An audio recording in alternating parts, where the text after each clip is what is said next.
Salut, c'est Philippe, j'espère que tu vas bien. Aujourd'hui dans cette vidéo, je vais te parler du vase d'expansion chauffage.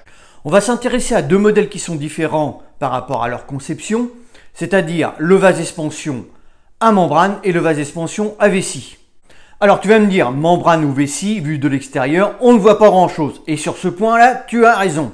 En fait, c'est à l'intérieur que ça change. La membrane ou la vessie qui sert à contrôler la pression ne va pas être disposée de la même façon. Et c'est là que ça devient intéressant, car la durée de vie de ton vase d'expansion ne va pas être du tout la même. C'est-à-dire qu'un vase à vessie va durer beaucoup plus longtemps, car il n'y a pas de contact entre l'eau du circuit et les parois du vase. En plus, tu peux l'ouvrir soit pour le nettoyer ou changer la vessie. Donc dans cette vidéo, on va ouvrir ces deux modèles, le vase d'expansion à membrane et le vase d'expansion à vessie. Je vais t'expliquer la différence entre eux, pourquoi le vase à membrane est dit moins résistant que celui à vessie, et en même temps ça va te permettre de voir comment l'ouvrir pour faire la maintenance. Mais avant d'aller plus loin, n'oublie pas de t'abonner si tu veux continuer à me suivre, de liker la vidéo pour le référencement. C'est parti, générique.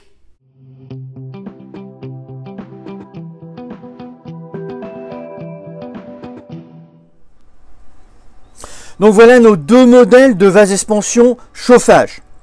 Alors là ici on en a un qui fait 24 litres et l'autre 12 litres. Alors la grosseur n'a pas d'importance, sur le principe c'est exactement le même. Que tu prennes un 12 litres comme celui-là, un 18 litres ou un 24, le principe sera exactement le même. Alors comment va-t-on reconnaître le vase d'expansion à membrane et le vase d'expansion à vessie? Eh bien c'est simple, le vase d'expansion à membrane, il n'y a rien pour le démonter. Il n'y a rien pour ouvrir le vase d'expansion. C'est d'un seul bloc. C'est soudé. Et là, il n'y a aucun moyen de l'enlever et de changer la membrane. Par contre, le vase d'expansion, lui, à vessie, sur le dessus, on a des petites vis. C'est-à-dire que là, on peut ôter le capuchon et attraper la vessie. Donc maintenant, pour bien te montrer comment ça se passe à l'intérieur, je vais les ouvrir tous les deux. Donc là, je vais être obligé de le couper à la petite tronçonneuse. Et celui-là, je vais enlever les vis pour enlever la membrane. Et on va regarder tous les deux le principe de fonctionnement. Donc là, je vais faire ma coupe à la moitié de la partie supérieure. C'est-à-dire à peu près ici.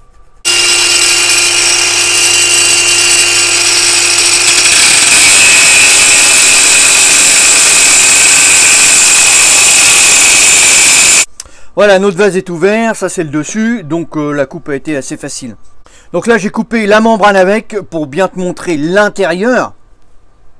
Donc ça voilà, la membrane elle vient dessus comme ça, là tu l'as bien compris.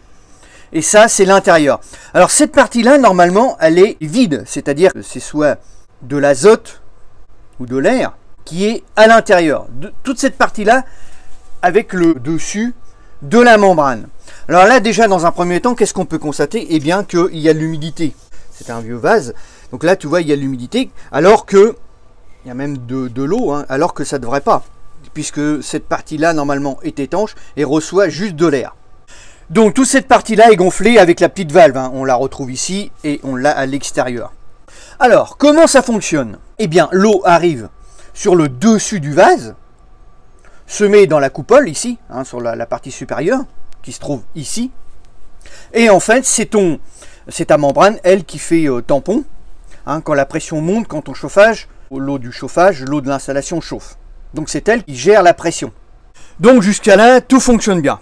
Maintenant, pourquoi, au bout de quelques temps, au bout de quelques mois, au bout de quelques années, ta pression, il y a un moment, monte dans ton installation, sans pour autant avoir touché à ton vase? Pour toi, il est gonflé, il n'y a pas de souci. Eh bien, pourquoi la pression monte? Tu te dis, ça y est, qu'est-ce qui se passe? Je me retrouve avec 2 bar 5.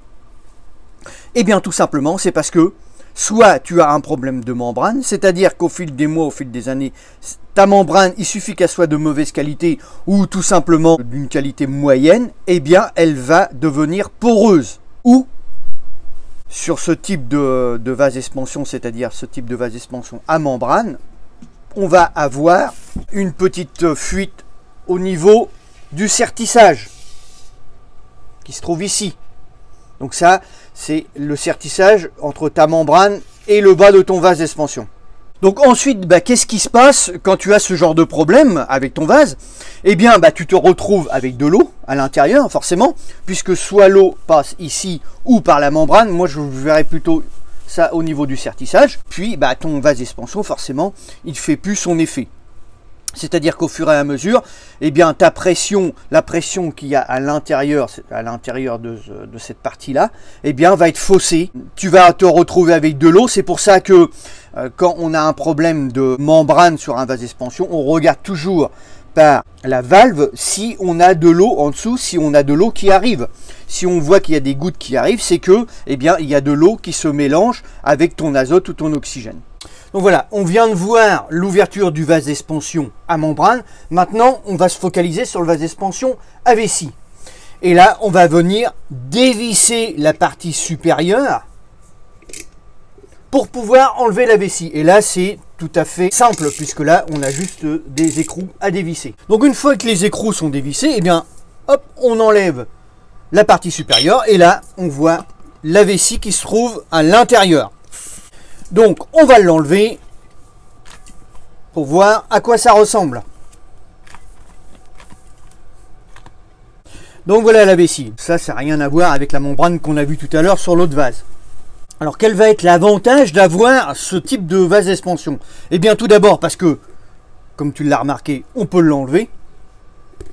On peut la nettoyer, intérieur, extérieur. On peut nettoyer l'intérieur du vase et contrôler s'il n'est pas abîmé. Alors, comment fonctionne ce type de vase?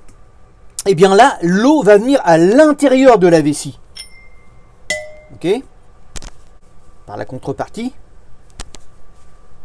Et en fait, tout l'extérieur va être rempli de gaz par la petite valve. Exactement pareil que l'autre. Du coup, ici, il n'y a pas de sertissage en fait.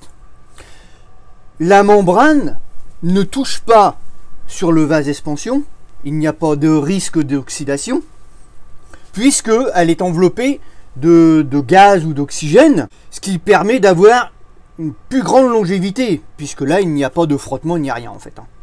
Ensuite, le caoutchouc va avoir moins de tension, va moins étirer sur ce type de modèle, puisque là, la vessie est complètement entourée de gaz par rapport à la membrane qui, elle, quand même subit la pression de l'installation. Et là, en fait, la pression, elle, forcément, elle se fait à l'intérieur, mais comme il y a le gaz qui enveloppe tout autour la vessie, eh bien, ça va compenser. On va avoir moins quand même de pression sur le caoutchouc.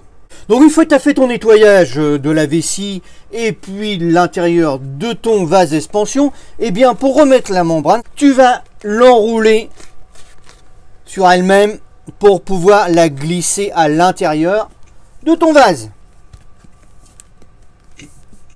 Ensuite, tu le remets au niveau de la contrepartie, bien à plat. À l'intérieur, tu l'écartes. Et puis là, une fois qu'elle est bien à plat, hop, tu remets ta contrepartie avec les vis.